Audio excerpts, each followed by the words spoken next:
22, I got involved with the Russian mafia. Here's how it happened. Looks like they've been breastfeeding for a year. Bart, what's your name? Bert? Oh, my mom's gonna be so upset. There's not a Mormon I've ever met that I haven't loved.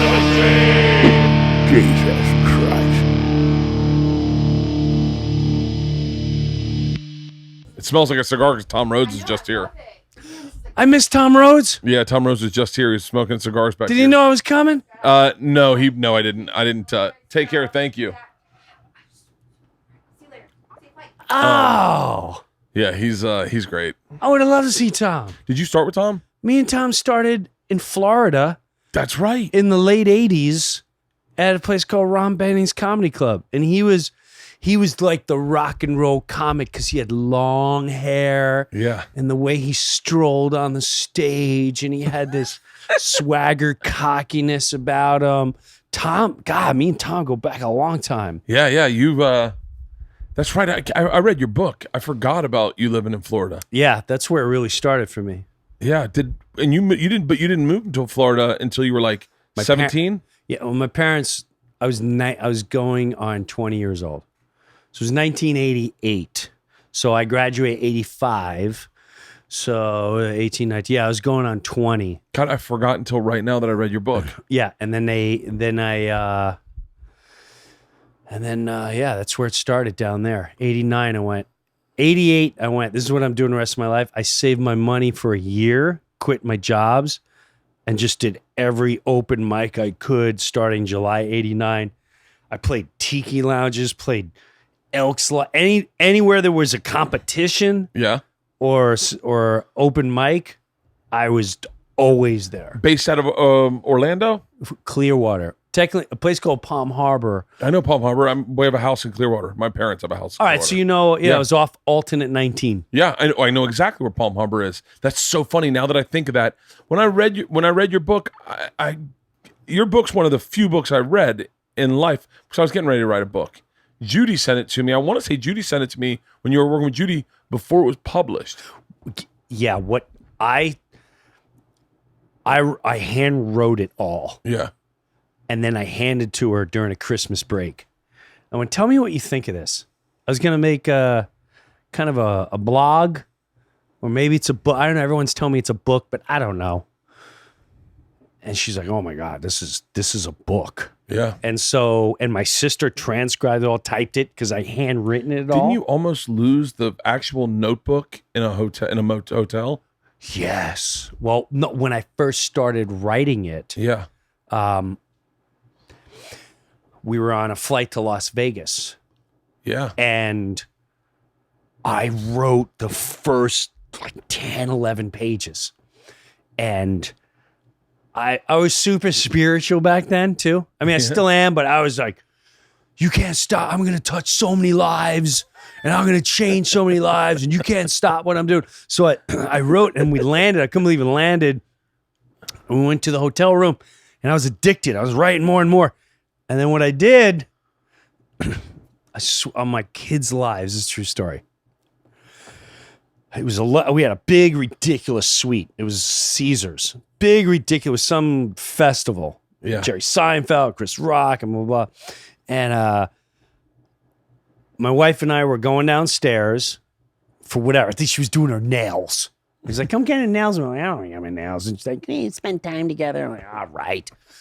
Before I did it, this is just where I was. There's no pot, no nothing. I get up on the glass window and I'm overlooking Vegas. And I go,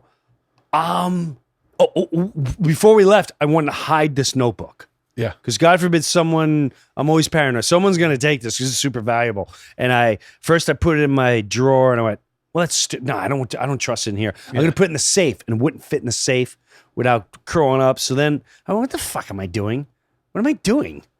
Fucking hiding a notebook? This is so stupid. So I went to the edge of this window, right? Yeah. And I went, nobody can ever stop me.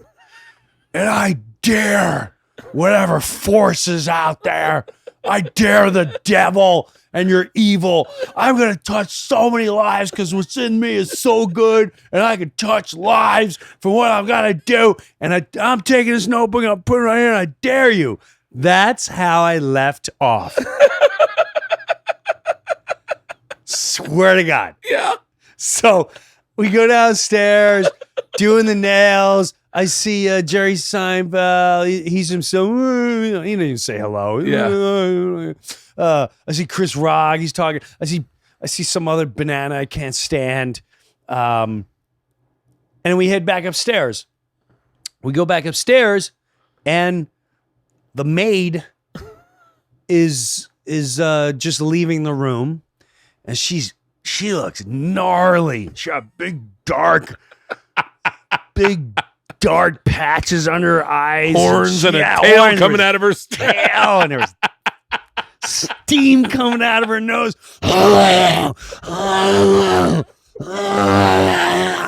And whatever, she heads down the hallway, and my wife jumps in the shower. So I'm gonna jump in the shower. I'm gonna go write my book.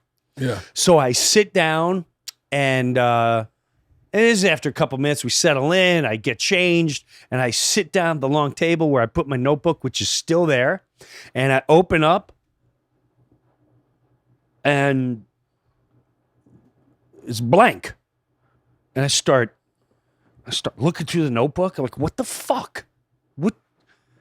I'm completely confused. Yeah. And I'm going through it. I'm looking for, is this the notebook that I mean, yeah, I only have one notebook. So I run in and I tell my wife, like, did you rip the pages out of my notebook? She's like, what are you talking about? I said, my pages are missing. It's either missing. Yeah. What the fuck is going? My pages are missing. She's like, they're not missing. You're not. Take your time. Look through it again. I'm like, I open it up. It's not there. So I'm looking again. Like, what the fuck is going on? They're gone. So I go, wait a minute. The maid was just in here. I go running down the hallway, and she's in another room. Excuse me. And she comes up, and I went, I had my notebook. And I went, did you? And she went, oh, sorry. What do you mean, sorry? She went, it's garbage. What? You threw them out. She went, I left it in the hallway, and he took. Who took it? And the garbage person, the collector. I'm like, why would you open a notebook and rip pages and then throw it in the garbage? That's so fucking wacky. It doesn't make any fucking zero sense. I get if you try to sell it and you gave it to someone and you thought it was worth something. It was not. So now I had to go to the So now I call the front desk. Manager comes up. They're besides themselves. Because you're part of a festival. The hotel's running the festival. Yes. And they've gone in and ripped out your intellectual property out of a fucking notebook and thrown it away. The worst thing you can do to a comedian. I've never written a book. So yeah. I go down, and he says, you know what? If they find the guy who collected the garbage, he said, no, I threw it in the chute. So now I got to go to the basement and look and I found a couple. I found 6 of the pages. They were all crinkly and stuff. And to this day, that was the most bizarre. That's insane. Weird. It's weird. It makes you. The reason why it's weird, Bert. Yeah. If I didn't go through that wacky, if I didn't spend so much time worrying about and thinking about putting away and then going on the window and tempting fate, yeah, I wouldn't have thought it was weird. Yeah, I thought maybe it's still weird. Oh, but I'm telling you, on my children's lives. Yeah. I have nothing to sell or gain from telling that story, but just the blatant truth. It makes you believe in something out there. Like stuff like that. I've done the night before I got. I got a million of these stories, but go ahead. I love those. Those are my favorite stories in the world. A million of them. The night before I got my first TV show, I was going in to test for it. I had 4 dice in my hand. I had 4 dice in my bag. I pulled out the 4 dice, randomly said, if I roll 4 6s, I'm getting this TV show. On the bed, I rolled 4 6s. I got the TV show. That's wacky. Dude, there's so many things. I found a shell in Key West, and this is right before the Rolling Stone article came out. I was about to blow up. Big things. Big career in my head. I was like, I am skyrocketing, and my big thing was about being a millionaire, right? So I had a shell. It was all prickly, and I said, if I can keep this shell until I'm 30, I'll be a millionaire by the time I'm 30. I lost the shell within 5 minutes on an airplane. Jim, I was on my hands and knees looking for this fucking shell. If I could tell you how many times I said, if I get on the green in one shot, my big thing was being a millionaire. Like I always I'll be a millionaire before I'm 33. Dude, it's always done that with me. Well, I've always had that. I don't know what it is. I remember, God, there's so many. Even the night, I don't even know where to start. There's one where, here's one.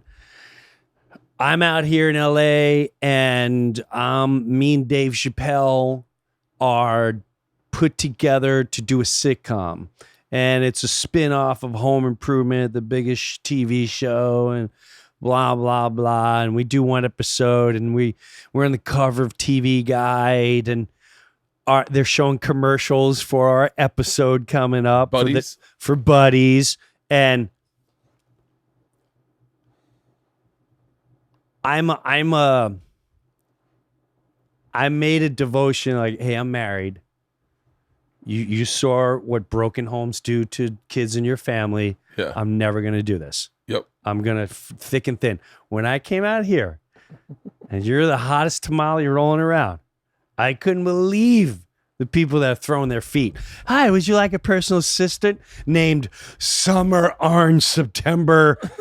Love to get in your rear and whatever it is. We'll bring you to heaven. And you're like, oh my God. It's just all over the place, nonstop. Yeah. And I was petrified. And I remember begging God, I'm not going to last. This show is going to hit, and I'm going to lose my fucking mind. I want this show to hit. This is what I thrive for. It's my whole life, blah, blah, blah, blah, blah. Oh. And I begged, please save my marriage. The next day,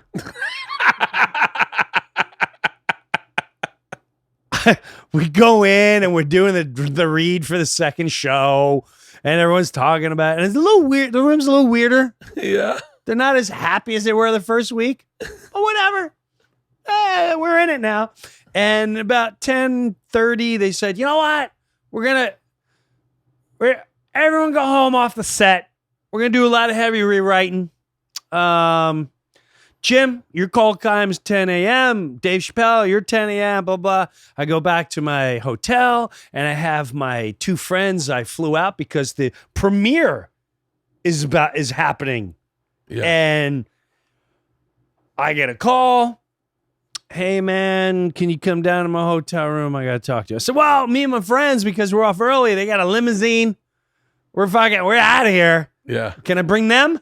Well, why don't you come alone? Okay. I come down there, and he goes, yeah, he looks devastated. Is this Dave or Barry? Barry. Yeah. And he goes, yeah, man, the show and you are not happening. And I went, the show's not happening? What the fuck? He went, no, the show's going to happen. You're not, they let you go. I went, what? And the first thing I thought of was, you asked to save your marriage. You asked. And I went, I didn't ask to get fired. I didn't ask for that. Yeah. Well, it's fucking ain't your plan, retard. And I was shocked, devastated, but there was a little part of me that went, whoa. What's that like? What's that like getting? That's always been my biggest fear. Oh, dude. Is to get fired from a TV show that you greenlit. You have no clue. I'm on the cover of TV Guide when TV Guide was the shit. Yeah. And me and Dave were getting recognized in the mall. Can't wait to watch your show. I saw the commercials. It looks awesome.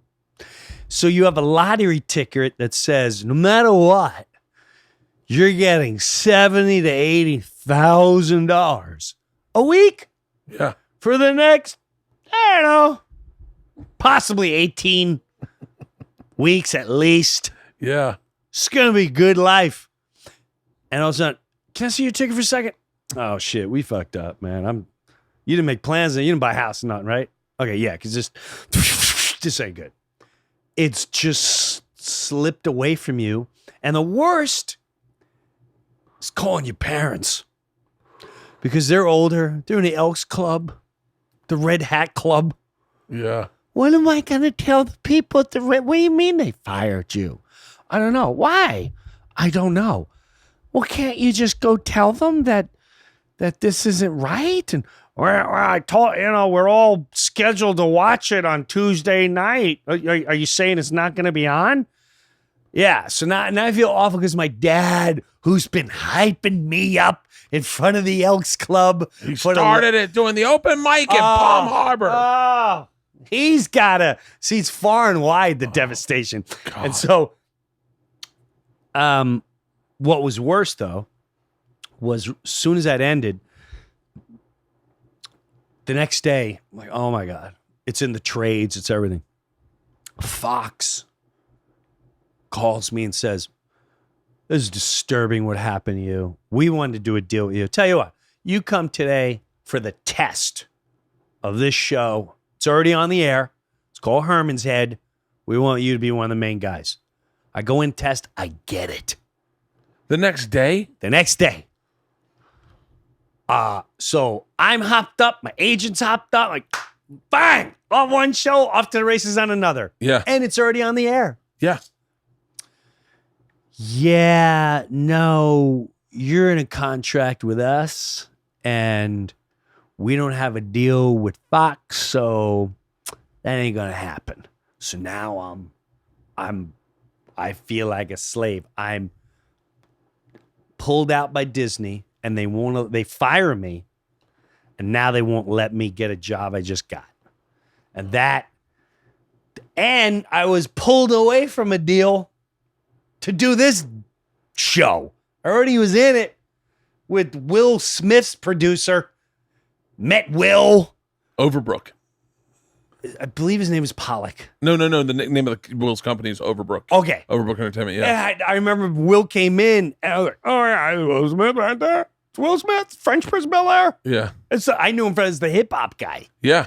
And so it was a brutal slingshot into the industry. But, How long had you been doing stand-up until when you got your first deal? People may not understand your class of comedian, your grade. You're like, I would say you were a junior when I was a freshman. Yes, but you were a junior starting on the varsity team. Correct. So it happened quick. You and Dave and Yep. Jay Moore, Yep. that whole group Yep. were like the group that got deal after deal after deal. Right. And how long had you been doing stand up when you got your first deal? So I committed in 1989, July 89. The first one was July 1992, where I got a show called the Uptown Comedy Club. Yeah. And Is that where Tracy Morgan got to start? Correct. Yeah. And it was me, Tracy Morgan, this guy Flex. Oh, that's right. I read that in your book. Yeah, Maceo. Maceo is a Maceo for everyone listening.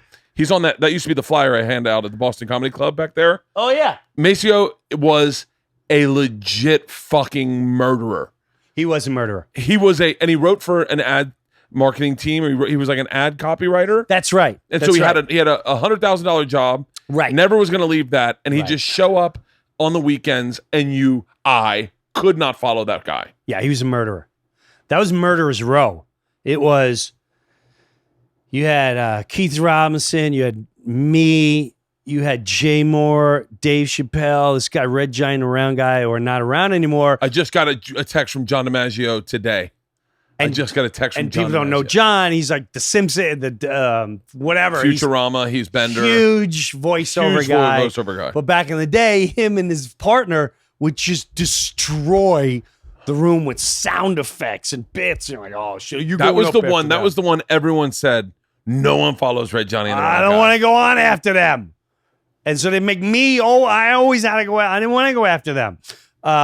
It was an awesome time. Awesome. I wish someone had video of Wanda Sykes, me, Jay Moore, Dave Chappelle, Joe Rogan popping in here and there. It was Jeff Lifschultz, who's now Jeff Ross, which is still busted. I call him Lifschultz. Yeah. He doesn't like it, but it's a tough shit. What's up, Liv Schultz? I'm not. There's a kid grew up on my block, Warschlag. It was called Jerry. No, you're Warschlag. Yeah. We grew up, and you were Liv Schultz. What's up, Liv Schultz? So, it was an awesome group. I showed up to New York when you in '97, and you guys were all making movies, and you guys were all doing big things. But you'd stop into the Boston, Right. And I would watch you guys murder effortlessly to no one in the there would be No one in there. 30 people, and you guys would murder. And if it was a weekend and you guys showed up, it was, you got to understand.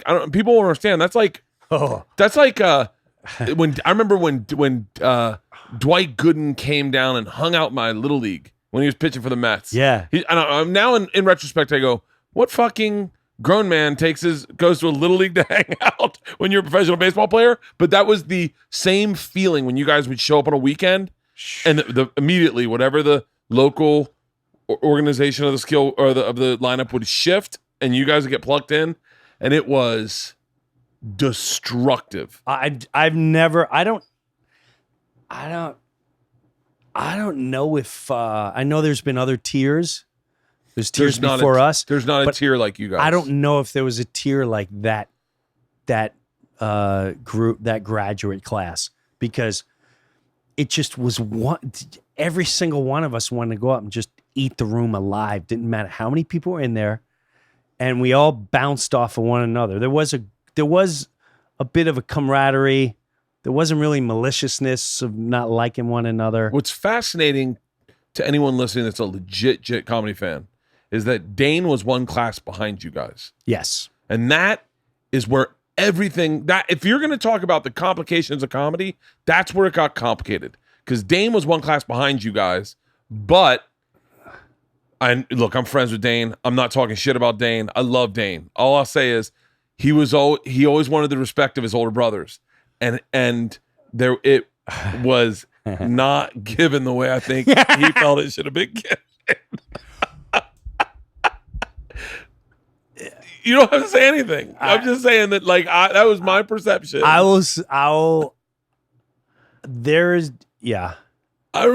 know, and look, we all know, but I've told you this a million times. I was a huge fan of your SiriusXM show. It was one of my favorite. I loved that. It was, when I say predecessor, I mean there are little thumbprints that got put on Joe Rogan's brain that made him do what he's doing today. I remember he came in and did your show, and I remember him going, dude, this is he was blown away by the freeness you guys had on that show. Yep. That show, O&A, where he just go in, and you guys were fucking awesome. I only ever got to listen to it on a Friday at 5 p.m. when it was when I was on the road driving to a college or driving to some club, and there was booze. It was all your friends, you, Corielli. It was so fucking the two great. friends I grew up with. Yeah. And one was full-blown hippie. One guy was a full-blown blue-collar guy, still worked at a blue-collar job. There was me, who was successful, but now I'm at a family and trying to balance that world. And he had Corielli. That was my voice he'd say the things that I was afraid to say. If you said to Pete Corielli right now, I'll give you one job for the rest of your life, that you've had, what do you want it to be? I guarantee you go back to that show. He talks about it all the time. He talks. I toured with him right after that, and all I do is hammer him about that show. He talks about that. I'm glad you said that because there's part of me I don't like. There's a small part of me that felt the ego side. The ego in Jim Breuer was like, I feel like we definitely I won't say help, but influenced a lot of what's out here today. For me, 100%. But no one knows that. It was, you guys. But I know it. You guys didn't get. What were you guys? Were you guys on Raw Dog? Yes, yeah. Raw Dog. Mm-hmm. And it didn't get the publicity that O&A got. Never got the publicity. But it made an impact. And what I loved about the thing you said when Rogan came on. Oh, dude. And I told them, I said, listen, just let him go. It's gonna be. And I think the first time he came on, I don't think we even talked. I asked Joe one or two things, and he went off. And then what we did, which I think is still on the internet, I told Lou, my producer, and the guy, I went, Lou, take his clips and put some funky Pink Floyd or something behind it and dump that shit on the internet. Yeah. It is powerful. People need to hear that. And to this day, I believe it's still out there. And I remember Joe coming in like, dude, you have the greatest intro I've ever heard in history. And it was that was a really good time. And what I love, though, and what I learned in life as time goes on, if people did, and Mark Maron came on there and he was sizing up, a lot of guys that came and then they went and started their thing. If I know inside, if that was a little bit of an influence, that makes me feel so fucking good. Oh, because 100%. It's, oh my God, it's this guy discovered himself. These people are taking off. And I sit there almost like an old guy in a rocking chair going, remembering, I won't say that's where it started because that's just foolish to say that. But to know perhaps that was a nudge or I listened to that episode with you and Rogan. I think you might have done 2. We did 2. Yeah, I did. I listened to both of those. And there was a thing on the old Sirius XM you couldn't record. It was the handheld one.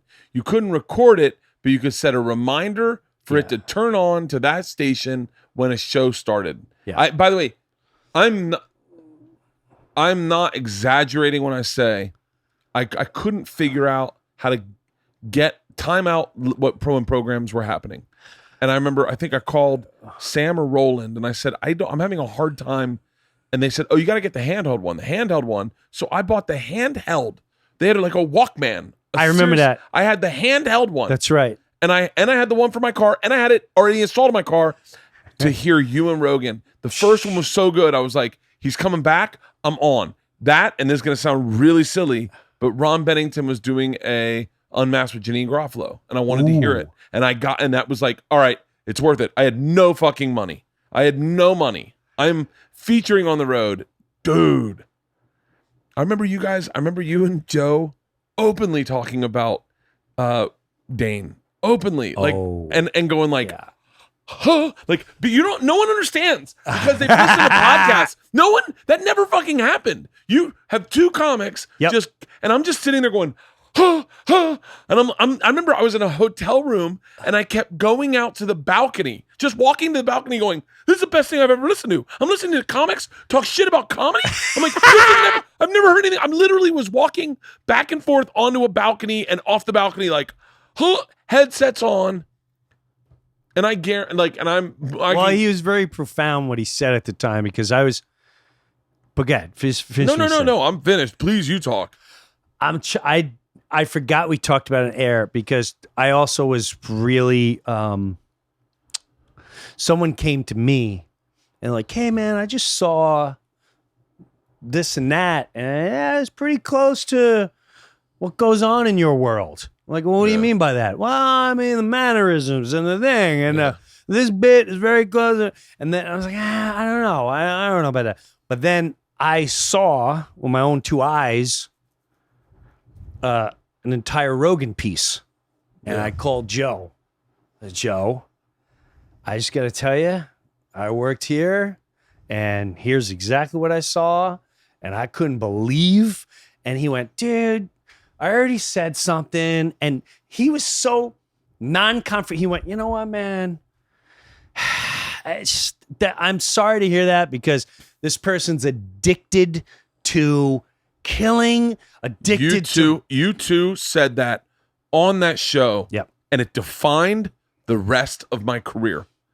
It defined, you two said, when you get addicted to killing, you compromise everything in your career. You compromise all your artisticness. You got to be able to be willing to fail. And I remember thinking, these are two, you and Joe were like, I can't put it in perspective enough, but like idols to me. I idolized you guys. I thought you guys were like, I was like, dude, if I can just open for one of them for the rest of my life, I'd be happy. I'd be set. And you guys said, when you can't be addicted to killing. And man, that that scared me. He's doing a bit on our porch, on our wall. It's the porch guys. But I remember going like, it laid in my head, don't be addicted to killing because you can become addicted to killing. Yes. And then you're willing to use others and try to convince yourself I created that when you didn't. And I think it's just, I remember that. And then he said, he went into this powerful monologue about truth and where the world is going, and truth is going to prevail over all. And he gave this really deep lecture. Divine Moments of Truth with Joe Rogan. There you go. 14 minutes. That Bluehoney.org. It's got to be a weed. I won't say this on our show, but I'm pretty sure this was on my radio show. Yeah, several years, Joe Rogan. Yeah, Breuer Unleashed. That's awesome. Today, Joe did. Yeah. Literally, but the craziest thing is about it, it's natural, and your brain produces it. All right, you can. I love Joe, but I do not want to hear him talk about we'll be here DMT one for more 50, time. Yeah.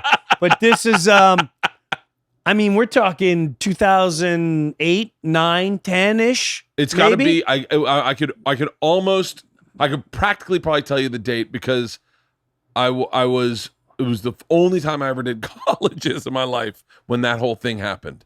But it's so where we are now with what we're doing in entertainment. Yes. And it's so what Joe's doing now. And my God. I mean, Joe's, I got to give, obviously everyone's going to understand. You got to give Joe credit because where Joe is now, I mean, the shit he did with Bernie Sanders, the shit he's done. I didn't even hear that yet. Did he interview him? I got to hear God, it's fucking awesome. I'm waiting to get on the plane to listen. Oh, it's great. I mean, it's great if you're open-minded, you're I'm open-minded. You're a Democrat and you're looking for a candidate and you're like, I've heard everyone talk about Bernie. I don't know his policies. Yeah. Dude, I'm a little bit more of the Tulsi Gabbard. I like this Tulsi Gabbard I don't know chick. any politics. I'm not a politics I try to guy. go as far common sense as I can. But I'm looking for a fucking Democrat to root for in this whole election. But Joe having Bernie on, what Joe's done with his platform is so beyond all the inspirations. But I have to say, when we first started doing Rogan, you'd go on, you'd smoke weed, you'd bullshit, you'd talk shit about. It was just real. It was just so real, and it was such it was so what you guys and Opie and Anthony were doing. It was such just a hang. It was just a hang. We used to call it the Tao. We'd have shirts that say the Tao, T-A-O of hang.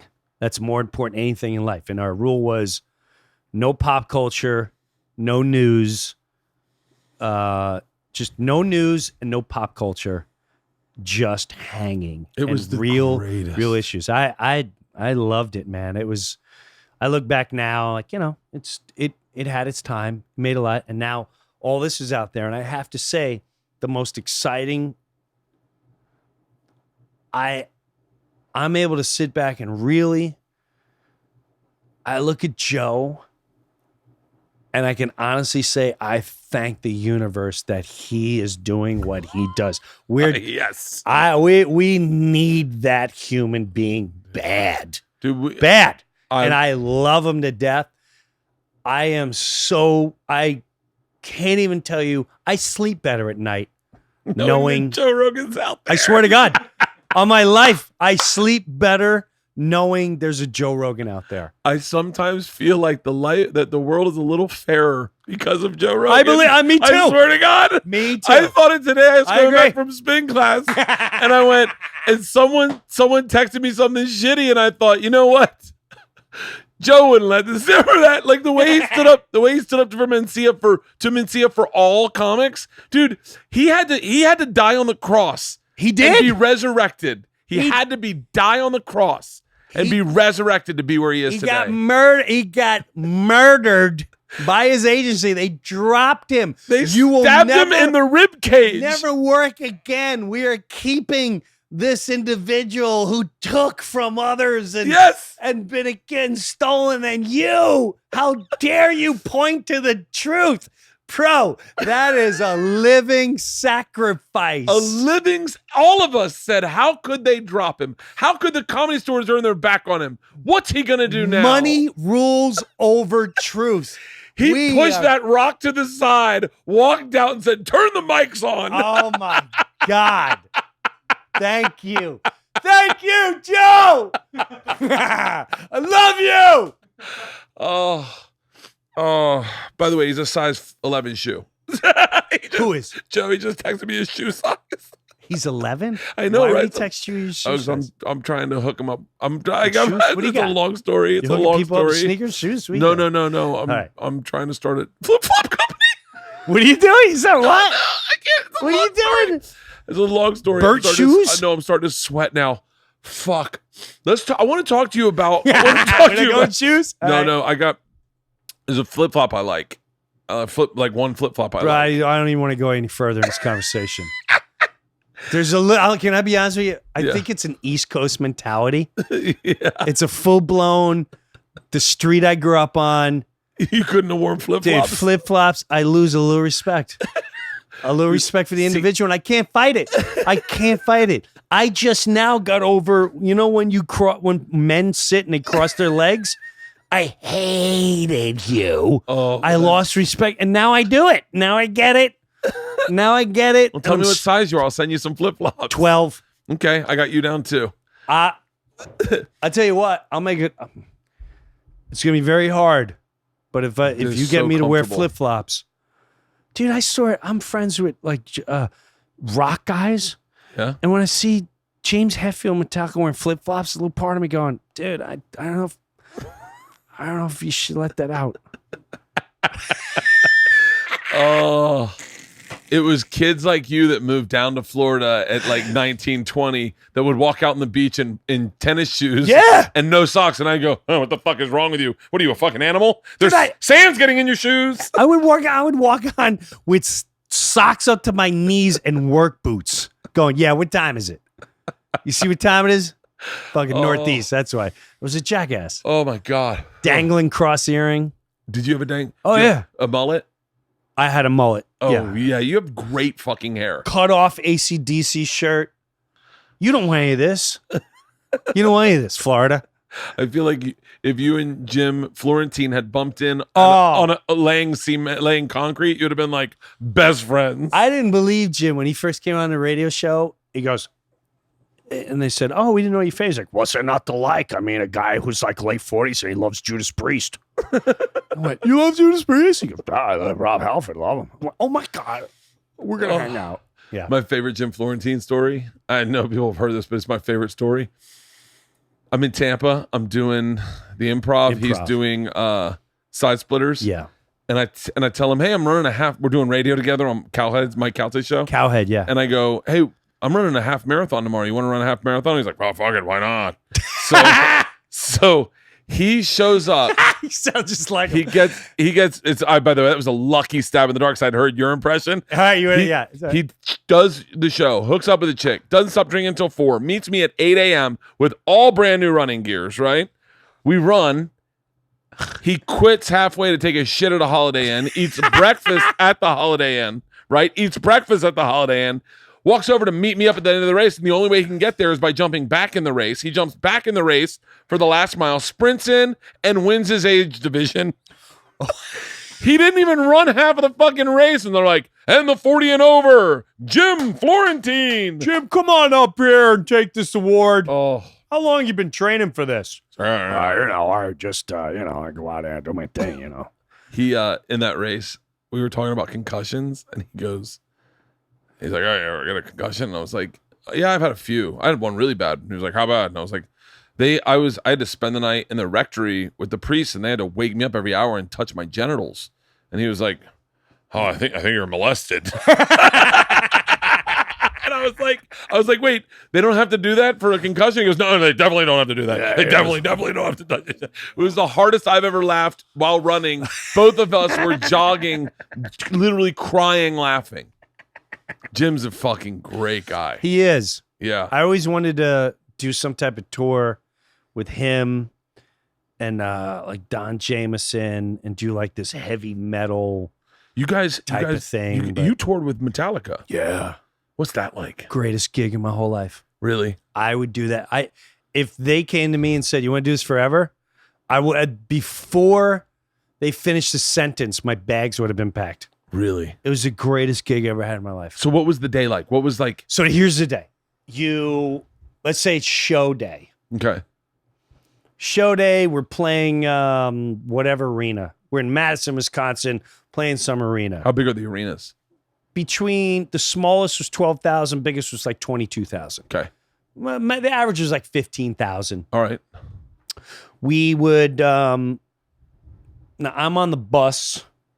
So if we're at a hotel, let's say the tour's just starting. All right, it's a Okay. new leg. They have 12 cities in 20 days, and you're off every other day. So they fly you in a day or two early, your decision. You're staying at some hotel in whatever city with the whole hotel is Metallica crew. Oh wow. 11 noon the day of the show, your tour bus pulls up. You pack your tour bus. You head to the venue. I would get off and go right to catering, coffee, whatever I'm going to eat, and then figure out what I'm doing that day. Do I have to get someone from the local football team or the whatever, what little thing I'm going to do? Because some people thought I was just opening, meaning, oh, Jim Breuer is doing stand-up comedy in front of them. I'm opening. I wasn't opening. I was asked to create and MC an opening show for people walking the arena. That's what Metallica wanted. They wanted a party type atmosphere. Oh yeah. They wanted Lars's exact words were, "Dude, every time we get a band, nobody shows up. It's a bummer for the band. It's a bummer for us. You know how to read a room because that's why we hired you. If you feel like fun, tell stories, get a DJ. I leave all it up to you." And he goes, "But most importantly, you don't have to be funny. Don't think you have to be funny." And I went, "Oh, whew, you just took everything off my shoulders." And he goes, "Whatever. I don't need to hear your ideas. You'll create it. You need anything, you let me know. You let me know." I went, "Okay." So what I put together was when you walked in the arena, as soon as they opened the doors, there was jumbo screens and they were showing old videos and pictures of Metallica as you walk in. Yeah. Like, oh, wow, I never saw that picture of Kirk or blah, blah. And then at 7 o'clock, I had my DJ go up and the DJ would play from 7 to 7:30. The DJ took all requests. Sort of. I were like, "Listen, play Van Halen, AC/DC, Scorpions." And then I would go on the stage at 7:30 and I would stay up there to 8, 8:10.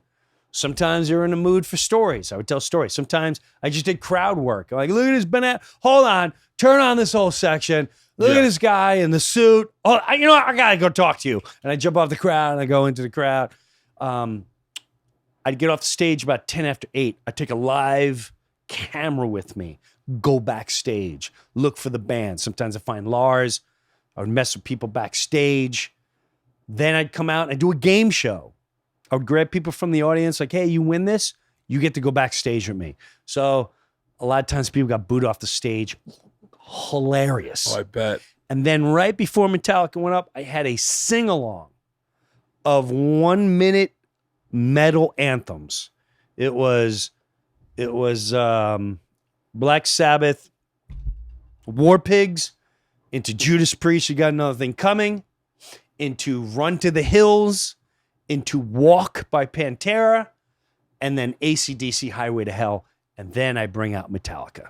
It was, so then when the show's over, Awesome. show's over, you go on the tour bus and there's whatever you want. Whatever. Oh, what are you drinking tonight? Well, I like wine. What kind of wine? Good wine. What kind of good wine? Like crazy good wine or good? I like red. Okay. And you get on the bus, you're like, oh my God, just whatever you want Yeah. is on them. And so now you're waiting for everyone to come on the bus, and then you're a family, and then you're off to the next city. You land, depending on far away, maybe 5 in the morning, maybe 7 in the morning, maybe not. You get off, they hand you your key. There's no checking in. Here's your key. You go to your room and you're off for the day. And then you start the process over the next day at noon on your bus.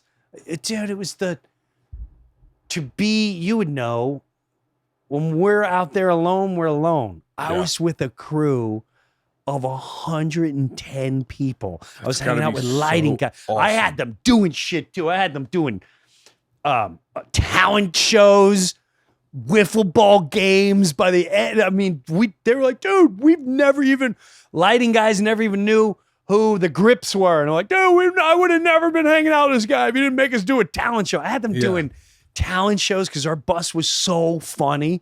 It was one of the greatest times I've ever had in my life. It really was. That's fucking amazing. It was amazing. Hearing the stories. This guy worked for AC/DC. This guy worked for Pink Floyd. This guy's been with Metallica since day one. Like, what?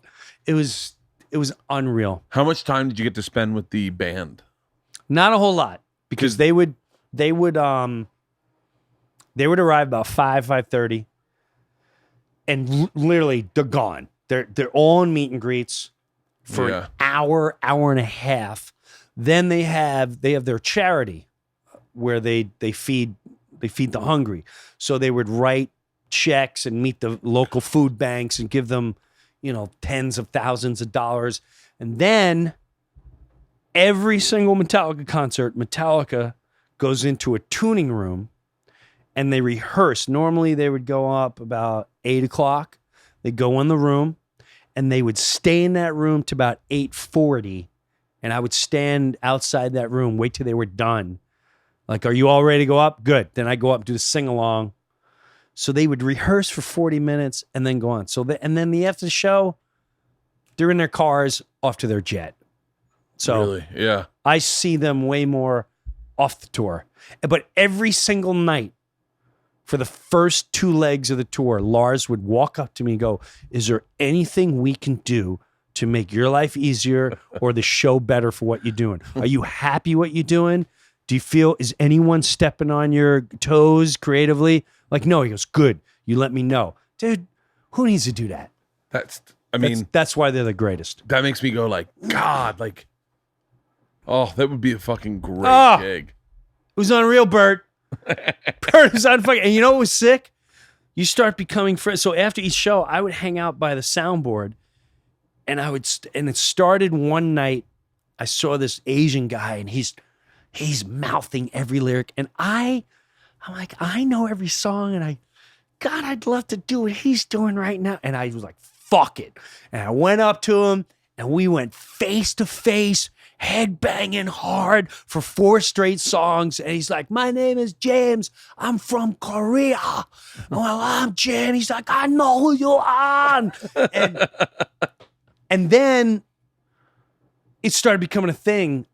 There were people that went to every single show, and they were from Sweden, Denmark, Norway, Mexico, Ecuador, Canada, and all over the States. And certain songs they would play because they would change your setup list. And they were like, Breuer, come out here. And every single fucking show, I would come out there and I felt I was 18 again. We'd form a circle and we would mouth in each other's faces, lyric for lyric. Dude, I was like, I was a child. It was a great, and they come to all my shows. I just played Europe for the first time. And I was in Denmark, and the people from Sweden and Ecuador were there. Like, what are you doing? Oh, Like, shut the fuck Metallica up. was playing over here, and we saw you were, so we all flew here. Like, what? Oh, that's crazy. They show up to my shows and like, oh, I saw that, so I wanted to fly here. You flew here. We got to support you, your family. Oh my God, it became this whole other beast that was just amazing. Did your kids get to go to any of the shows? No, they know Mr. Hetfield, and it's Mr. Hetfield. Yeah. And so like my youngest one likes Mr. Hetfield's music. Yeah. And she thinks Mr. Ulrich is the greatest drummer. Wait, how many kids do you have? 3? 20, 17, and 14. But our kids grew up together. They're like cousins. Yeah. And it's just so that Oh, other yeah. dimension is they don't see him as that. Yeah. They just see him as Mr. Hetfield. That's crazy. It's pretty funny. It is pretty funny. Rogan, I reached out to me before he had him. He's like, dude, I'm getting James. And I went, listen, let's talk about this, that, and that. Oh, that was a great podcast. And he's the greatest guy. He's super cool. Don't be afraid to go to him anywhere. He's not a partier. He's not a this. He's like, dude, thank you. So that seems to be the trend, is that like when you see these great rock stars, yeah. like the ones that are still doing it and bringing it every night, they're like, oh yeah, I've lost drugs and alcohol. I'm just a regular human being who just rocks. Yeah, I can't say that for all of them, and I can't say any of them party. Yeah. It was weird going backstage. You see yoga room, Kirk's yoga room, Lars workout room. Dude, I would love that. If I'm a rock star, I have a hot spin room, like where I can, like, I would love that. Yes. I would fucking love that. Yes, a physical therapist. It was unbelievable. It was wild, man. I was this close to bringing a dance instructor with me on this tour because we were thinking about doing hip hop. Let me rephrase that. I was trying to pitch the guys to do hip hop yoga for Sober October, and I was like, "We'll all bring our own physical." Are you going on a tour? I start my tour. I start mine in October. September 12th. I start, and then I end November 23rd. How many cities you doing? 38. Damn, Yeah, that's a lot. 38. I'm doing that, but I go from October to December 4th. Oh yeah, You're pouncing them. I'm gone every week, Wow. and then I start up again. I'm not supposed to announce it, but I start up again January, and then go until I think the 1st of June. Whoa, Yeah, that's a lot. it's like the first time I can. It's make hay while the sun shines. I'm the same way, Bert. I just announced a tour, and I never did a national tour. Yeah, Really? Yeah, it's but always. you did the one in the tour bus with the Yes. with your but that was early 2000s. yeah. That was before you would announce tours the way we do now. correct, and that tour led to the radio show. Did it really? And I didn't want to leave my kids alone, and It's a very so wise choice, Jim. I'm sorry, man. I wish I had made that same call. Listen, for many reasons. All right. One, just my heart was tugging me or whatever. There was a lot of things involved where I realized I can't be away because a lot of things are crumbling while I'm away. So that's why I went to Sirius and went, hey, I got a great idea for a radio show. Yeah. But I got to bring my friends and I got to bring Pete Corielli. And if you allow us to do this, so that tour led to the radio show, and now my kids are older. I did a lot of things at home I wanted to do with my parents and my kids and this, and I think my wife just wants me out of the house, but I feel good where I'm at. Yeah. I love where I'm at. And I learned from touring with bands like Metallica, like, oh, this is how you know what? We haven't done this in a long time. And the group I have was perfect to go, we're announcing this tour, 36 dates, here's where we're going, and then we'll do 2020. But That's great. it's slightly on hold, 2020, because something cool may come along that's circling. That's great. Yeah. It's always good to have a tour on hold. Right? Oh my God, it feels good. Here comes a new deck. So now, are you going to do it? How are you going to do it? Are you going to fly everywhere? Are you going to take a tour bus? Or are you going to? I don't have money for a tour bus. I'm not gonna lie to you. I don't have that kind of. That's a lot. That's just to rent. You can rent one. I know it's still 10 smack. It's 10 grand a week. Yeah, 10 grand a week. Yeah, yeah. So $120,000 if you want it for the whole time. it's 120 grand. Yeah. That bitch is already that budget's already crushing me. So I gotta see. You know what it is? You don't party the way I party, so that money seemed like this will keep Bert alive for another year. If we get him a tour bus, then we know that when he gets done the show, he'll get on the tour bus, and we can drive that bus to the next city. Yes. And we're not having to wonder where we're going to find him. right, which is huge. Dude, when they said the number, I was like, I'm not cutting 100. That's a lot of fucking money. That's I'm not a lot cutting of that out wood. my budget. And That's right. They're like, hold on. That's My right. wife was like, greenlit, light it. Yes. We're getting the tour bus. And that's the thing. It's if I didn't have bills Yeah. that I have, I got 3 kids. I got college, Oh, privates. There's still when they're out, yeah. I will take the tour bus to even out the sky. I don't care if I come out with nothing. Yeah, but I'm tour busing. But you don't. I have a fear of flying. I drink on planes, and so. Oh, really? For me to fly and do this tour was just. It just didn't. I was like, I can't do it. Oh, so that's why you're doing. Yeah, I can't do it. I'm doing a Sprinter van. Oh, And brilliant. I'm Brilliant. driving Yeah, because I'm a control freak. I need to drive. I don't trust anyone. I know I'm not going to be wasted. I know Yeah. I'm not going to be fucked up. After the show, I'm the tour manager. Tighten up. You. Fucking, God if damn you're not it, here at Jim. 7 a.m, I'm fucking leaving without you and you're figuring it out and you're We're paying like for it. polar opposite human beings. Yeah. I was No. like, I can't be in charge of anything. Yeah. I can show up to the show. That's about it. Know that I'll take my shirt off and I'll tell the machine. That's it. And so, but I got 2 guys filming and editing. You did that for when you were with Metallica. Yes. You were putting it on your Patreon. Correct. Brilliant. Fucking brilliant. That kid was so good, Metallica took him. Are you serious? If you go on Metallica's site right now and you notice some of their videos are a lot better, they're Yeah. movie-like, it's my fucking kid. They took him. They took my guy. So I got another guy, and hey, my hat off to him. He was I say he's my guy. I'm just kidding. No, of course, dude. He was I brought him on the tour. I've had him around. He films all my shows, blah, blah, blah. He's like, oh my God, Metallica. I went, oh my God, go. Of course, yeah. You don't say no to that. He's gone to he's going to fucking Australia. He's 21. He's living the dream. 21. You gave that kid the best foot in the door he'll Oh ever my- get in his entire career. Oh my God. So I got 2 people on tour filming, editing. It's great. And I have a tech guy because I've filmed. I bring screens, filming, nice. showing stuff when you come in. And then I'm thinking about bringing a merch guy because it's a lot of merch on this one. A lot of merch. But Nice. not bringing merch. You order it there. Yeah. Bringing get- merch is a pain in the balls. Yeah, it's I would you know what I would love to do? I wish they would make Montreal's comedy festival more about us. I wish we were in charge of it. So like someone could go up and we could have like a town hall meeting with an expert panel talking about merchandise.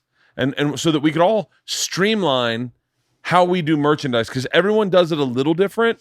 Like Tom Segura is obviously everyone knows I love that guy, but like the way he's run his business, podcasting, is genius. Everyone should take a page from that guy podcasting. The way Ralphie and Gabe do merch, or did, but Gabe, Yeah, they were. I firsthand watched it. I mean, it's just it would be neat to do if Montreal was more about us learning from each other than the industry trying to separate us a little bit. Sounds I- like we have to put something together. I do it. I always want to do like I've always been very honest with people about money.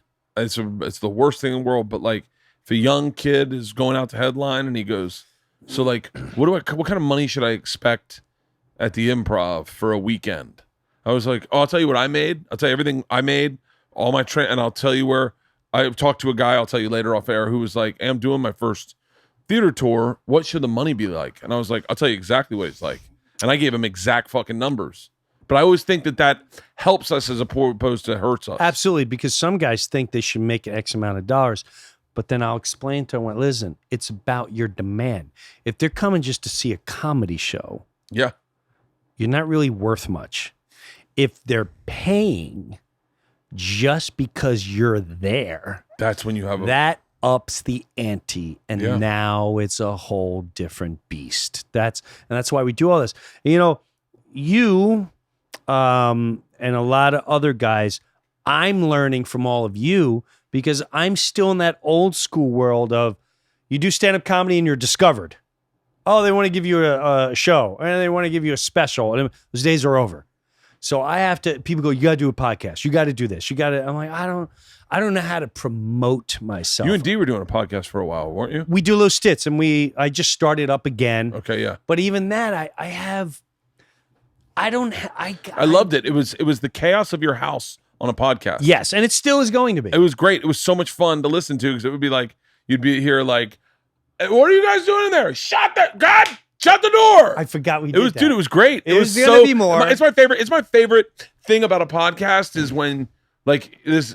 And people are real, and there's Rogan used to have in his old podcast, and when he did it out of his house, Yeah. he had a landline that would ring for random reasons, just random, and he never answered it. Dude, I used to giggle every time that would ring because whatever conversation was happening, it would halt, and he'd go, "God, I got to get that fucking landline. What were we talking about?" And they'd shift and never continue the same. It was like my favorite thing of a podcast are the broken bits. The broken bits make it so great. Yeah, I agree with you, and we have to get back. We had a bump. D and I had we had a bad, worst blowout in 15 years, and we tried coming back, and we started fighting on the air, and then we said forget this, and so it took a while to mend. So I went ghost from like April all the way until this week. Really? This week I just started up again. And we figured things out and talked it out and blah, blah, blah. Like you guys separated? No. Oh, no. No, Just no, the no. Okay, yeah. But it was just, because D's a little bit like D's. I think my wife is like D. When I read about her and I know her journey, I know what she's kind of been through. right. And I've talked to you, and the way you talked about her, Yeah. at times I was always like, God damn it, man, she's a gangster. She's a gangster on many levels. And, I got to also remember, she's got a loaded gun facing her every day of her life going, today could be the beginning of the end. Is that That's the cancer. She's got, stage 4. Stage 4 breast. It went everywhere. It metastasized, liver, lung. I thought she beat it. No. So what happened was a year and a half ago. So first she got in 2012 and she beat it. 2014 came back, went through chemo, went through everything, and then beat it. And then the end of 17, she didn't tell me, I came, I'm like, what, why is there, I came back from like a baseball camp. I'm like, why, who's this doctor? And she took the paper and she's like, oh, it's nothing. Whoa, no, so what's going on? And she was nothing. They found spots. It's not a big deal. I totally believe it's scar tissue. Okay. So she had to have a thing and blah, blah, blah. And we went in to meet with the professionals, and bro, I will never forget the day they go, there's nothing we can do. What do you mean there's nothing you can do? Yeah, it's everywhere except for your brain. And we go, well, how long are we talking? And this was January. And they said, you might make it to the holidays. You might. And it was the loudest silence. And she started going, the doctor went, well, we have things that can help your pain and drugs that will help you. And I always look for the funny. Me and D always look for the funny. And I rose my hand. I went, is there any type of drugs you can give me to kill the pain? And D laughed the way you did. I mean, tears are swelled up in her eyes. Yeah. And she belly laughed and I belly laughed. And the doctor looked at me like I was a sick, cynical asshole. I heard Oxycontin's good. I'll try that. and she literally, she went, no, you understand. He's a comedian. Yeah. And she's just like not having it. And so she was told she can go on a trial, and she didn't want to go on the trial because she didn't trust the drugs and the side effects and blah, blah. And I ain't going down like that. I don't want my kids to see me like that. We'll just go away and live life. And I'm like, oh my God, this is really going down. And then finally, one of these childhood friends I grew up with, he called up and he's in pharmaceutical and he's always like, hey, how's D? And I went, oh man, he went send me all her shit right now. Send me your shit right now. So then she goes, you need to get on a plane, fly to Houston. It's the biggest cancer place in the universe. Go there. That guy said, okay, you need to be in Philadelphia right now with what you have. And she's been on a trial. She goes once a month, and that's been going on it's been a year and a half. Oh, that's great. Year and a half, half the tumors disappeared. Half them are still shrinking. So we just look at life differently. Dude, that is. So you never know that by listening to her either. No, because not she's at all. full of life and she don't look sick and she don't feel sick and she gets pissed and she doesn't like everyone knowing, how do you feel? And she don't like that. Yeah. We don't like that. And it's, we live and it's changed a lot of decisions in our lives where we'll go, you know what? Let's save money. She's like, save money. The fuck? I could be dead. Let's do this. You're right. Yeah. Let's fucking do this. Let's go to Africa and see gorillas. Let's do that shit. Let's go. Yeah, let's do this. And it's been the most amazing journey since then. It always was an amazing journey, but since then it's just been an unbelievable journey. But I also know that I don't live in fear, but I also just know, hey man, enjoy today because you don't know it's just knocking on the door right behind you. Yeah, this don't work anymore. We're both well aware at one moment that because she is the last one on the trial. Really? Yeah, and that shit sent me into 2 months straight of cluster headaches. I was like, oh my God, this is what I was waiting for. Okay, so and they can't tell you why it didn't work or what it didn't work. But she's just, for now, she's crushing it. Thank God. So there's hope for anyone listening that when they tell you there's no chance, look into a trial. Yeah. And look into what exact cancer you have. Because there's specific places for specific cancers that have trials where the FDA hasn't approved it, but for free, they're like, no, we're trying to prove to pharmaceutical this works. And they're now at the point where they keep asking D if she'll go and talk to this journalist and blah, blah, blah. And I'm like, listen, no. Yeah. When we hit 4 or 5 years, yes. When we hit 3, 5, yes. Right now, fuck you. Sell your shit, and 2 years from now, I'm digging a hole. The fuck you. Fuck you. And you made $1 million on your fucking pill. Go fuck yourself. Cocksuckers. I just got like full blood work back from the doctor, and I talked to the doctor in the room, and then I saw it online, and it didn't seem as bad as like I was like it's pretty good. It's been worse and it's better. Shit. But it's been better a lot. But it's okay, we're good. My liver's good. And I went out boozing that weekend. Yeah, you're a heroin addict and went clean and you went fucking nuts. Yeah. And then he called Monday morning and I was like, oh God, I shouldn't have done that. And I answered, I was like, hello?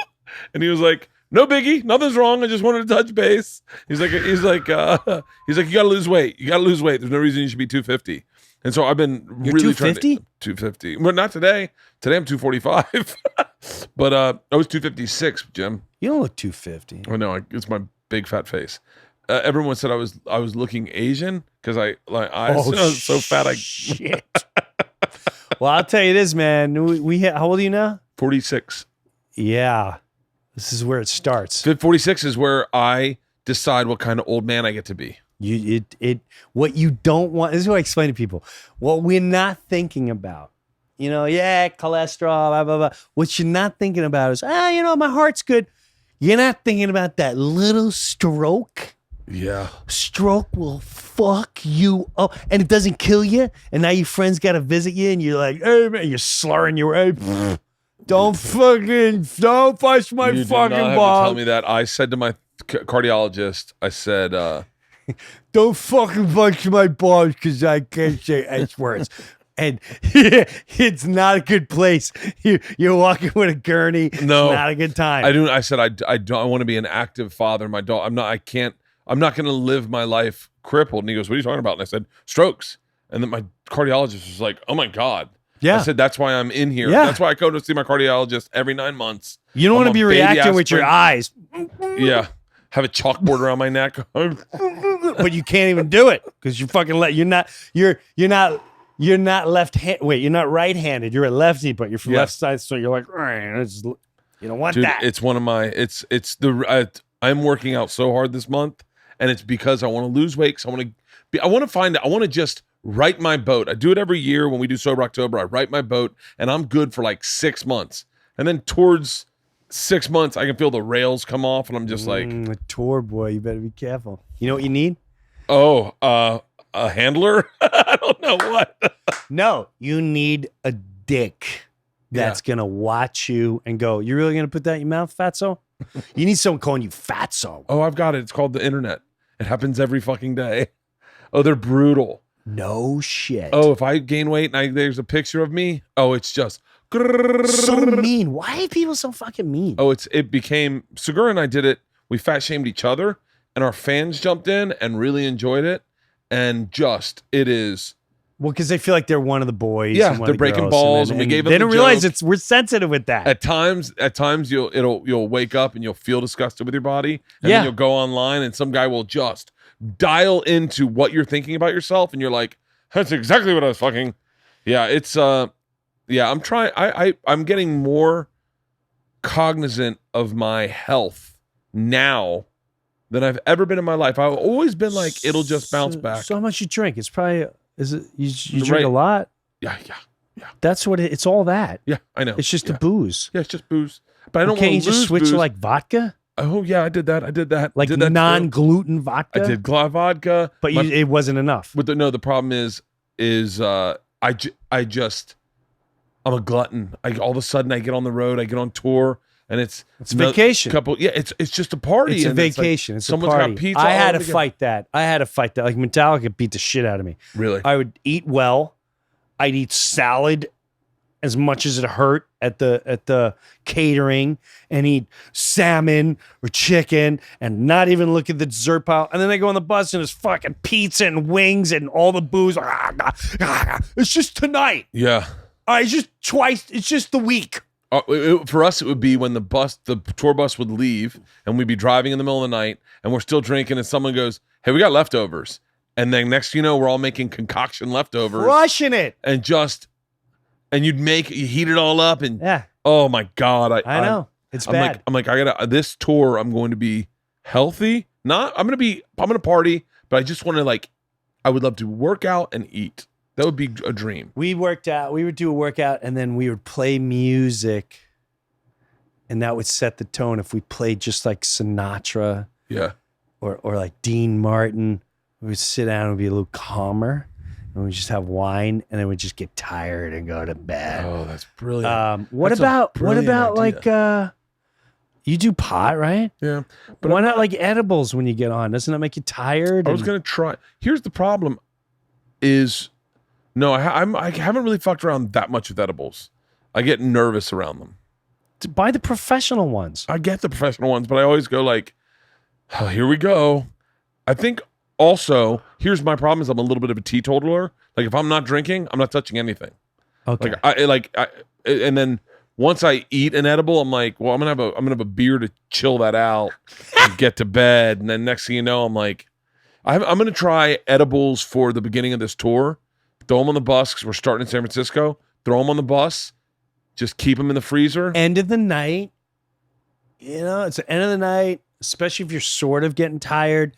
Take that hour and a half. You're like, and the bus is moving, and you got mellow music. Dude, you want to hear the music I put on to help me? Yeah. You're gonna laugh your ass off. This is what I do. I meditate to this. I sit on my back patio and I'm gone. And here you go. You ready? Hold on a second. I want to make sure it's right. Come on. That dude. You kidding me? I No one's allowed to talk. Go in the back of the bus. Back of the bus. You're sitting there. Everything's locked. You can't touch booze. You can't touch. And here's what's going to happen. This shit starts opening your mind. And then you start thinking about your kids. You're going to start sobbing hysterically. this is not what I want on. Yeah, no. Listen to me. Listen to me. Go with me, Bert. Okay? Now you're sobbing going, oh my God, I haven't even reached out to my kid. I totally ghosted them. And then you're going to start texting them the most meaningful shit at like 10:30, 11, even though they might be sleeping. But then you know when they wake up, you had to get yourself chest. Just God forbid the bus fucking crashes or they never know. You need them to know this shit, of this heart-wrenching things that dad needs to give to him. This is how you make mac and cheese. Right. This is how you make mac and cheese. And make sure you turn the stove off. Okay? And just remember this about your mom. And you send it to, how many kids you got? 2. You send it to each one of your kids. And then you send your wife a heavy one. And then by the time you're crying, because you're going to cry. Yeah. There's times where I'm like, what am I doing? What am I chasing? What am I doing? What the fuck am I? And that shit makes you exhausted. And your eyes are swollen. You're worn out. You feel peaceful. And then the edible kicks in. And your whole body starts getting really tired. And then you feel like a warm blanket comes over you and goes, come to peace, Bert. Go to your bunk and rest your soul. Dude, this helped me big time. For real? I swear to God. I would love The notes that I've written, listen to this, and the calmness it brought me, and just turning off the world, dude, night and day. I can't believe what that did for me. I tried they're sponsored with the podcast, but the Calm app. Have you ever tried the Calm app? I have. I love it. I love it. I do the meditation one. I get bored. I can do the daily meditation. I can't listen to a guy. I can't listen. Oh, I start you looking out the side of my eye, waiting for someone to punch me. Yeah, I can't. I want you to relax. I want you to shut your eyes. And 3 seconds later, dude, no, I'm not, no, I don't like you. So I get my, No. then I go back to this. Because after a minute, everything blends together and you forget this music's even on. Yeah. At least for me. I don't know what it is for you. Has your oldest asked to talk to you about drugs yet? All the time. We are super close. Really? She talks to me about everything. Oh, my daughters. I think I'm close to my daughters, but I don't know if I'm close. Like, I don't know if they talk to me about You drugs. will when they're older. Because You think? I know, your wife's a beautiful soul. Yeah. But there's going to come a time where your kids don't like your wife and they're going to fight like animals and they're going to challenge. And you're going to be the one that understands where your kids are coming from and your wife or vice versa. Yeah. And your wife is going to be like, and there's going to be screaming and crying and it's going to torment you. And you go, dude, there's no reason for us to be screaming and crying and let's just talk while they shut up. So, and those are tough times in the parent world because then she's mad at you. Yeah. It's good cop, bad cop. The good cop has to sit down and get to know these criminals and these terrorists in the house and understand their thought process. And then they start opening up to you because they trust you. And then you can't, the minute I wasn't like, why would you do that? Don't do that. Yeah. And then they're more open to you. And you say, and you have to remove yourself from being a father. I always look at it as this. Even though this is my kid, once they're young adults, I look at it as this is my niece or nephew. Now, what would I really say to my niece and nephew? Because I don't give a shit what my brother or sister. I know this is the right thing to guide this kid. Yeah. And so when you take that emotion out, it helped me tremendously with my kids, like to the point like, Dad, I tried pot for the first time. Like, really? Well, so all right. So tell me the setting. Tell me exactly what you're doing. Are you rolling it? Are you? And then they see you're accepting because that's the test. Okay. And then you kind of want to know like who you did this with. Oh, I did it with Jasmine. Okay, Jasmine's the fucking okay. I gotta keep my eye out for Jasmine. Send us some fucking Miss. Hey, I'm going to work. Who you going with? I'll go. You know what? I forgot we're doing this weekend. You can't hang out. You got to gather the info to watch their ass without knowing their asses are being watched. My oldest daughter told me about a friend of hers who ate an edible. She goes, Dad, you cannot tell Mom. I said, I won't. I promise. Can I tell you something right now? Yeah. That's your daughter testing you. She either had the edible I don't know if she or she's had. about to. I think it was partly a test. Not the to one I find just out. met. No, the older one. Oh, okay. The older one. Oh. Older one's in a sophomore in 14, high school. 15? 15. Yeah. And her friend had eaten an edible over the summer. She told me, right? Yeah. And so I didn't tell my wife, right? I didn't tell my wife. You But then I fucked up because my daughter said something about this girl and then said to my wife, all of a sudden I know the info's coming, right? So I'm getting antsy. She goes, yeah, and she ate an edible this summer. And before I just turned around and I go, and by the way, I didn't tell fucking Mom. You just told her. And then my wife goes, wait, you told Dad this before you told me? And Georgia looked at me like, asshole, what the fuck are you doing? And I was like, oh shit, I fucked up. Oh shit, I fucked up. And I was like, Georgia was like, no, I don't know how Dad would know that. And I was like, oh, sorry.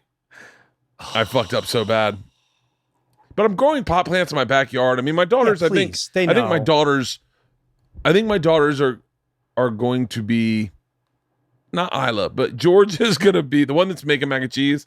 I think she's going to find marijuana and go, oh my God, this is what I've been looking for my whole life. Yes. Like my brain turns off. I can relax. Absolutely. I get to go to bed now. Yeah. But Georgia's never had anything but water in her life. She's never had milk. She's never had, like as a baby, she had like breast milk. Yeah. But ever since she started on food, she's never had a soda in her life. Never had anything, Kool-Aid, just water. So what'd she say about her friend and the edible? She thought she was going down the wrong path. And then and she wanted to know from me if she thinks she really took an edible or if she thinks she was faking it. And I was like, well, what was it? She said it was a cookie. And I was like, okay, well, just in perspective, because she was asking about like Joey. How much does Joey take? I go, just so you know, like a cookie is going to be at least 10 milligrams. Right. 10 milligrams for a kid's going to be a lot if it's your first time. Crazy amount. I go, she probably would have lost her fucking mind, George. And she was like, okay. Because I thought she was kind of faking it. And I couldn't tell, but I didn't know. And I was like, yeah. I go, look, just for the record, like in life, in the future, if you ever decide to use marijuana, just take half. It's a joke in my special. Always take half. Just take half. Don't try to be a fucking hero. And let it see where it goes. See where it goes. If you like it, take the other half. But don't eat. When someone gives you a cookie, take a little nibble and wait an hour. Right. Like it's like, oh, but all the kids it's going on big in LA. It's huge. It's huge in the whole country. Isn't it crazy to think? Is it really that kind of? Yeah, it's not crazy, but the way we grew up, it's insane. It is insane. I still live in the East Coast. It's not legal yet. Massachusetts now legal, and it's so. I feel so good when I go to legal states, and you're just. Yeah, I want to walk in there and see what they got and mince them, and they talk to you like a wine store. Well, this is what this does, and this is what that does, and if you feel that way, I wouldn't do that. Yeah. I would go for more like something like this and this and that. And it's just, it's been too long for that. And at the end of the day, it really was just about money. Yeah, whoever controlled the money, and once they realized, oh, we can make money, how about that? And they'll share the money. All right, because the booze and all that. It's not going to affect anything else. No, it's got to be insane for you to go into a dispensary. Like people, they don't freak out. For real? Yeah, they don't freak out. They'll wait to the last second, and then right as you're leaving, and I'm like, "Yeah, man, no picture." My wife, not a fan. Not a fan. Youngest one is for it. Not a fan. Not cool right now. We're not doing. I don't need this. Oh, that's so cool. Youngest one's 14. It's now. like coming into a liquor store. You gonna take my picture? Yeah. Yeah. No one would be like, oh, Are you dude. just taking a picture for you, or we're like, hey, because you bought? No, dude. No. Yeah. Just be cool. Just checking your products out. That's all. Oh, that's crazy. Yeah. So I'm going to get you out of here because you got a flight to catch, and it's going to take an hour to get down there. You have an hour and a half to get down there, but I want to give you a little time just so you're not racing. Sure. But I want to talk to you a little bit about, like, and I know that you've touched it a little bit about this, but like your spiritual journey. Huge. Because you're one of the few guys that has been open about talking about, most all comics will talk about it, but you are someone who's like, Most are vengeance. Like, there's no religion, there's no God, there's no, and that's, I feel that's usually because some church or some organization condemned or they're mad at something. yeah, It's not they haven't, they're just mad at something. And I'm not saying what I'm into exist. I don't know. I just know my experiences have been so heavy and so interesting and fascinating. I put him into that world, but I don't explain it and I can't label it. We label everything. yeah, And I honestly feel religion, organized religion, is good for people. And it bothers me when people get pissed about, hey, fuck it. The people that are going there are trying to find something to better their lives and a deeper meaning. yeah. And I could never be mad at anyone for doing that. Now, you know, when people are taking money and being assholes, that's a whole different level. That has nothing to do with a deeper aura. That's the fucking asshole that screwed it up. Not the product, not what's possibly out there. The salespeople are morons. But I don't know what it is. You know, my wife, me and her are totally different. She's like, you know, she'll corner me. She's got like friends that are into Jesus, right? And so this happened 2 weeks ago, and she goes, he doesn't believe in Jesus.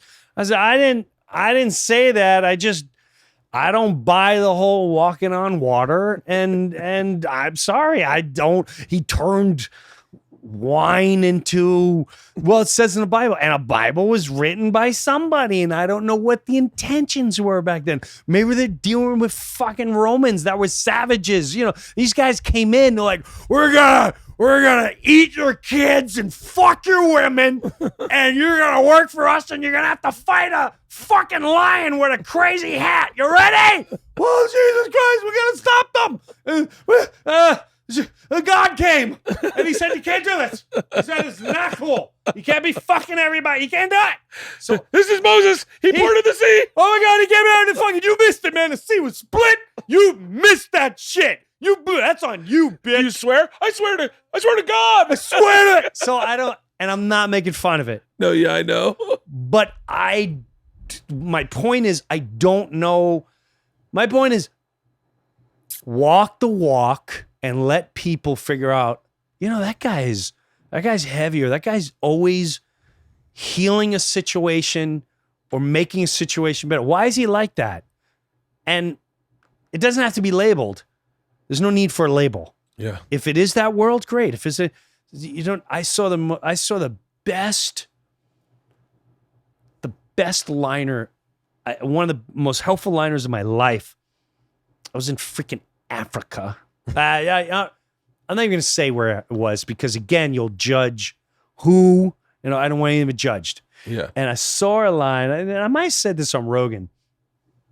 It changed my life. It said, one person could change the whole world for the better as long as they don't give a damn who takes the credit.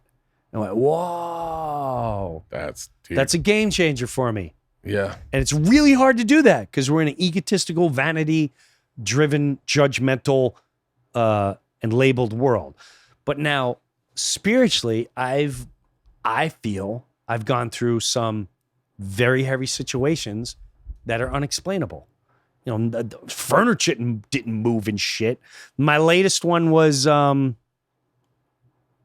trust me, this is another 10 hours if we really want to get into it. But my latest one was when my whole life I begged God or whatever exists, I want to be there for my father. Don't let him die alone. All right. And I got that opportunity, got to hold him to his last breath. Hardest, I've lost a lot of close people in my life. Best friends, brother, sister. You lost someone in Florida when you were living in Florida. That was Kristen. That was a close one. Yeah. And I was supposed to be in the car with her. Mm-hmm. So, and heavy things happened during that whole time. My brother's death. There was a lot of things. How'd your brother die? Massive heart attack in the middle of the night. So his kids went to sleep, and dad's dead, and they wake up and dad's dead. Any signs of that before, or is it just? Yeah, he had a little mild heart attack, and he was Okay. a big stress guy, a little overweight, held a lot of stress. Yeah. Funny as shit, but smart business guy. Always wanted to go in business with me. He was like, I don't understand this comedy thing, but let's figure out a business. He basically wanted to create Comedy Central before it even existed. Really? And I couldn't wrap my head around his concept, but because he was a business major. Yeah. So, but my dad dies, and he died in August, right after his 91st birthday. October, and my sister died right at that time. So when you lose someone, you go through some primal screams when no one's around, primal cries. When your mouth, when you see a baby or a kid get a hit and you're waiting for you just see their mouth open for about 30 seconds and you're like, oh, here it comes. Oh, that's a great analogy. Here it comes. Here it comes. Ah! Yeah. I had a lot of those with my dad. A lot of those. Just to middle of the room, something triggers, drop to the floor, and it's on my hands and knees. Just it's on. So I start whatever. I hate saying praying because people think I start, hey man, God, whatever's out there, just what do we become? Are we energy? Are we just done? My father's like, that's it, you die and that's it. No one gives a shit. And I'm like, isn't there something else? Isn't there a spirit? Do we become energy? I just wish I can have a help to that thing. And as I'm saying this, I fucking hear. And I'm looking around. It's my window in the next room. And it's a fucking bird. It's a cardinal, right? So I go up, and the cardinal's in the tree, and he's looking at me. Cheep, cheep, cheep, cheep, cheep. And I'll walk away, and when I walk away, it flies into the window. It's not pecking the window. It's just flying into it. Kind of flying into it. Not like, I'm going to kill he's just going into the window. And he's flapping his wings against it. And I'm looking at it like, what the this is fucking weird. Why is this bird constantly doing this? Well, we talk ourselves out of things. Well, yeah, whatever. It's a bird, and he sees his reflection. And the next fucking day, I hope my kids die if I'm lying. This thing starts on the window where my dad died and goes around the house all fucking day. Doesn't stop. I'm like, what is this?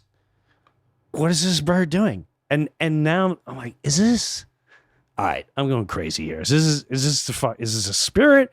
You trying to tell me something? So I'd sit there and I don't know. It's fucking weird. And so this happened every day. Went through the winter. Now it's becoming a joke. We had people come up from Florida every year, New Year's, and they sleep down in the guest room, and they would get like, dude, you got to kill it. I know you think it's your dad. You got to kill it. Just fucking things knocking on the window. It's 7 a.m. I'm on vacation. Fucking I can't take it. I know you think it's your dad. I know, but you got to kill it, man. Let the cat out. Let him eat it. So, right?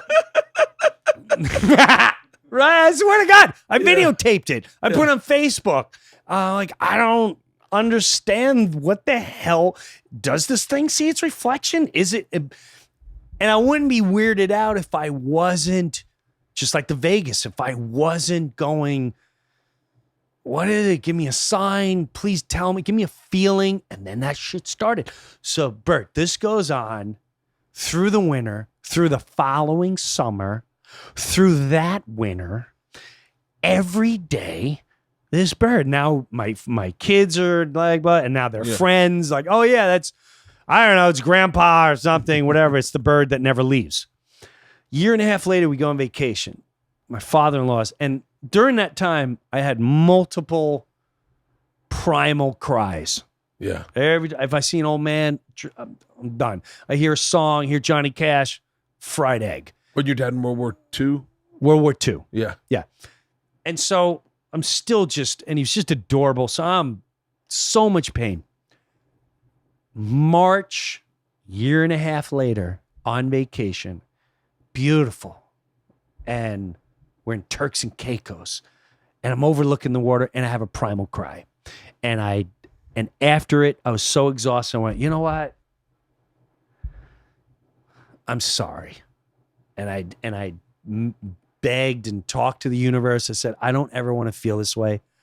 This is what life is. We weren't taught it. We're taught about Ponce de Leon in 1912 all came out. Please pay attention, children, or we'll give you a pill that will make you pay attention. And you need to know geography, and they'll teach you whatever bullshit they'll teach you in school, but they don't teach you life. Yeah. The more important things. And so I put out there, every time I think you now, I want to laugh. I don't want to mourn you anymore. And I'm so sorry I held on to you this long. I'm sorry I held on to you this long. Just be free. Be gone. I'm going to be okay. It's exactly what I put out there. Go finish our vacation. Come home. My father-in-law is watching the house. He's taking the bags. I'm by the car. I'm taking the bags. I enter the house. First thing he says to me, he goes, hey, that bird is gone. What, the cardinal? Yeah, he's just, in the middle of the week, I noticed he wasn't around. Bert has never fucking come back. Now, the skepticals will go, because they migrate, jackass. They fucking migrate, stupid. Or your father let the cat out and he ate him. Yeah. But that was so healing, whether it's anything or not. It could be the dumbest scenario. I don't know. No, yeah. But that's just, what is that? Is that a bizarre coincidence? I don't know. No, it's got to be, dude. I live life for shit like that. I live life waiting for those signs where you go, you're going in the right direction. It just happened to me the other day. The other fucking day. I went through some not problems. I was on some radio station and someone lashed out, said, you're a fucking racist. And so now they're on the racist parade because I was doing Latino accents. Oh They asked, like, hey, man, what do you think of this ball player? And I went, dude, he's so bad. I don't know. Maybe he's working for the fucking drug lords. And they're like, hey, man, you want to work? We could take care of your family. We're taking it, but you got to, throw the ball once in a while. It's fucking funny. Yeah. Oh, you had someone took a 30-second clip. Jim Breuer, they threw out a headline. They threw out the headline, racist. So for 2 days, I'm doing now. I wanna fucking go to war. Yeah. You motherfuckers label me. How dare you? Don't. I want to go ape shit. Yeah. I felt violated. I'm like, I'm not apologizing. Yeah. Fuck yourself. I ain't apologizing. I know what I am, and I know what the bit was. No, fuck you. I'm not falling to your fascism. Yeah. I'm not falling to your Nazism. And so this went on. And then I'd feel better. My fans were like, they're morons, fuck him. But then it would come back. There's one guy. And now I'm going, should I can't sleep. It's really bothering me. Oh, I've been there. Yeah. Oh, I know you're exactly talking. So I go for a walk. I'm in fucking Indianapolis. My next podcast is this. It comes out next week. Okay. I took a walk. I'm going to talk, and I left my phone in my room, so there's no distractions. And I'm walking. I'm in a little neighborhood. It's just like a little church. I walk past the church. I'm in this tiny little neighborhood, and I walk past this. I come to a fork in the road, and if I make a right, I go back to hotel. And across the street is a cemetery. I'm like, I don't want to go in a cemetery. Something said, walk around the cemetery. So I walk around and I'm like, wow, this is a really nice cemetery. And I'm starting to look at people like, oh man, this guy's from the 1800s. And I'm walking, it's beautiful, it's trees. I'm going to, and then I sit down on this one stone, right? And I go, you know what, man? And I start going, I need answers right now. I'm not going to apologize and I'm not going to fight, but I know who I am. I know I didn't do the right thing. And it just pisses me off that this fucking, every once in a while I got to worry about this douchebag saying it's already out there. And so I finished doing that and now I'm just sitting in silence. I look down and there's this ceramic weird angel planted in the dirt. Right. So I'm looking at it and I pick it up and I look at this thing and I kind of scrape it off. And then I notice it belongs to the bottom of the stone next to me, has all this stuff. So I put it down and next to it is a coin, but it's dirty. And I'm like, wow, I wonder what that coin says. So I pick up the coin and I'm looking at the coin. I can't really, and it just says, God grant. Oh my God, grant. So I'm scraping the dirt off and I'm looking for twigs and I'm scraping this thing off for like 10 minutes, man. And I look at it and I've never heard of this. My wife's like, oh, that's serenity prayer. Yeah. I don't know. All I know is it said, God grant me serenity. Grant me the serenity to know the things I can change the things I can't, and know the difference. Yes. Yeah. I know the And I just went, the alcoholic's prayer. right. And I went, oh my God, I can't change what this douchebag did. No. But I can change any thought process that starts here on. Yeah. And just know the difference. And that day I just went on Twitter. I went, look, man, if you're going to judge a 36-second clip of a half-hour content, but you honestly were hurt by what was shown in that content, I'm going to let you know that was never my intention and never is my intention. My intention is always to heal and inspire with my comedy. Always. Yeah. And for that, I'm sorry if anyone got hurt. And I went, that's the wording that I want. And then all of a sudden it was, yeah, dude, but fuck those guys. But I never heard from it again. But I felt at peace. But I guess the point of it was, the crazy part about it, Bert, was, again, I was about to leave the cemetery. And as I was leaving, there was just this one row. And I kept looking at it. And I went, do I leave? And I looked at the row. And I went, I'm just going to walk down this row. And I walked down the row and I sat down in this chair. And I don't know, man. That shit's weird to me. It is. And people say, that's Jesus, or that's this. I don't want to label it.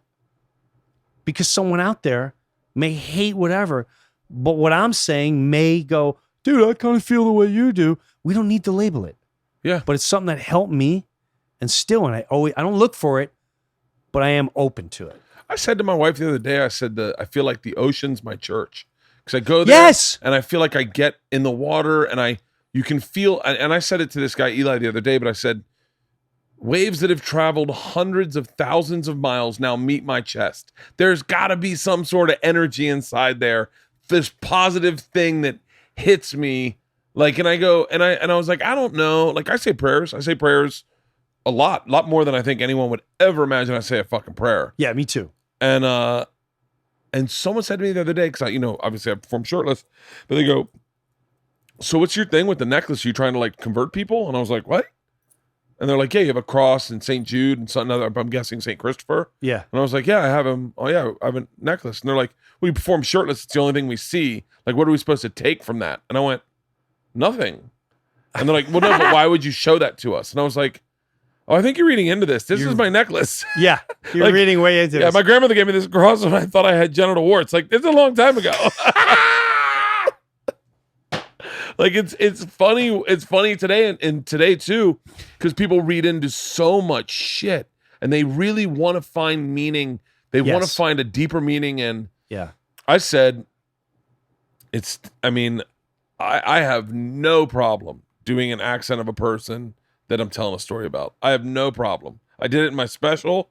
That last one I did, I didn't hear fucking hide nor hair from anyone. Yeah. And you don't hear it when Chappelle does it. No. You don't hear it when Rock does it. No. You don't hear it when anyone, but when a white guy makes a voice of a character to make you, and they just want to, dude, it's gotten bad. The thing is if you can keep, I mean, I feel bad for Sarah Silverman because something happened to her. Oh yeah. You're talking about from years ago? No, just the other day she got fired from a movie. What? She got fired from a movie because of an old video of her in 2007. An old video in 2007. What happened? On her Sarah Silverman show, a show that was greenlit by Comedy Central, that no notes were given. She was in blackface. And I don't remember the bit, but I'm certain knowing Sarah, it was not, she wasn't like going, ham bone, have you heard? It's pretty intense blackface. But more importantly, obviously it's a joke. Whatever her, and so she got fired from a show. Here's why she got fired, is that she's been very vocal about change and about political correctness, and the alt-right wanted to take her down. And you're like, so wow. The alt-right? I'm sure it's the alt-right. It sounds like the alt-left, No. because that's the ones who... She's alt-left. What happens is... okay, I can understand. I can understand the alt-right. She's attacking that side. And then they go... So you think like, oh, really? What about the time you were in blackface? Oh, how about that? So you're barking this, and you did that. So what do you think of that? I just read something that was astronomical. By the way, I'm a fan of Alyssa Milano's. I'm not shitting on her. I've been a fan since I was a kid. Yeah. She went to an anti-gun rally and had armed bodyguards with her. They had guns. That's pretty funny. And someone was like, so guns are okay for you, but for us. Here's my take on all this. Yeah. On all of this. This is just me, Jim Breuer. At the end of the day, politics, I feel, is no different than professional wrestling on such a cynical, distorted level. Yeah. We're all part of the reality game, and we're all the lab rats, because when we live in a day and age where the mass media, no matter who your media outlet is, we all pick our own favorites. They teach you how to debate. They teach you how to argue, and they throw things in your daily life that was never even on your radar. Oh. And they pull away your emotions with the most important. And the more cynical part about it is no one ever has a solution, which makes me feel that this is a very well-contrived mass brainwashing intent. What better way to divide and separate families, generations, genders, than what they put out there on a 24/7 massive level? And 100%. until people boycott all that, this is heading in an extremely dangerous situation. And the sad thing is, people don't think they're being brainwashed. They are.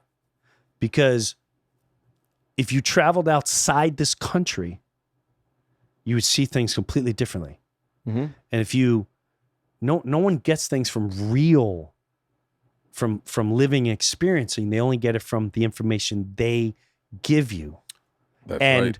You trust them more than you trust your best friend, your sister, your father, your mother. You trust someone that's being paid to force this down your throat for whatever the intention, and we're falling for it, hook, line, and sinker. Yeah. And that is the true enemy, if you ask me.